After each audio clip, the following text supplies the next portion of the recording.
Epstein's infamous private islands will become luxury resort.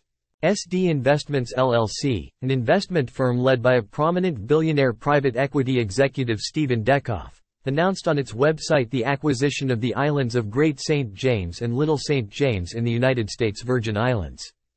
Two private Caribbean islands once belonged to a notorious American sex offender and financier Jeffrey Epstein, who allegedly used them to sexually abuse young women and traffic children for years.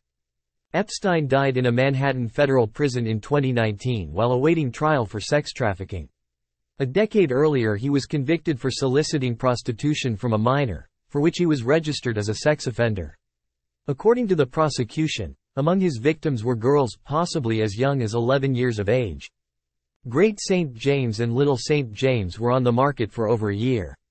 They were sold for a combined total of $60 million, less than half of the original asking price of $125 million. The property boasts a mansion, several guest villas, a helipad, and numerous pools.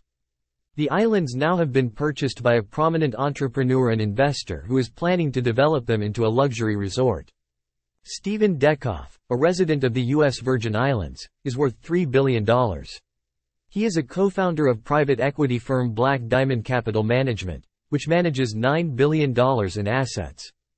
Mr. Dekoff plans to develop a state-of-the-art, 5-star, world-class luxury 25-room resort that will help bolster tourism, create jobs, and spur economic development in the region, while respecting and preserving the important environment of the islands. SD Investments announced in a statement. Apparently acknowledging the island's loathsome past, SD Investments' statement adds that a significant portion of the sale proceeds were to be paid to the government of the Virgin Islands under a previous settlement agreement between the government and Epstein's estate.